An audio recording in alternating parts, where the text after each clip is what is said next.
Welcome everyone. Today, I will introduce you to a short bedtime winter story, goes by The First Snowstorm. Enjoy. Away off on a warm sunny island, little Harry Hall was born. Flowers bloomed all the year round. The sun shone most of the time, although now and then there were thunder showers.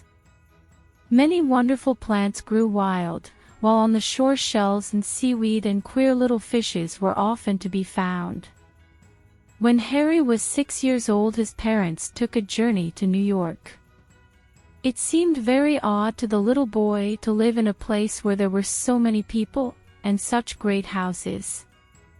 After a while the weather grew cold, and he had to wear thick woolen clothing. The house in which they lived was heated by a furnace, but one day they had a fire of logs on the hearth. Harry enjoyed it very much and thought the bright blaze so pretty.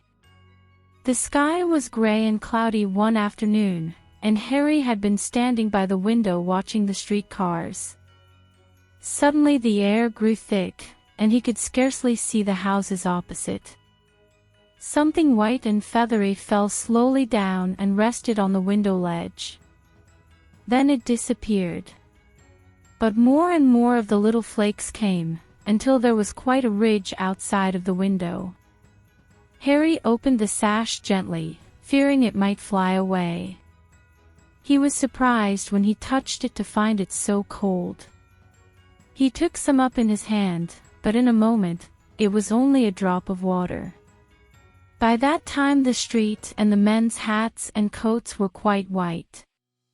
Harry was puzzled to find a name for the beautiful white substance, so he ran to his mamma and asked her about it. She told him it was snow, and because the air was so warm on the beautiful island where he was born, they never had any. The next morning, he saw the little children of the neighborhood playing in it, but before noon, the sun was so bright and warm the snow had all melted away. When the second snowstorm came, Harry's papa brought home a beautiful sleigh and gave his little boy great pleasure by drawing him up and down the street.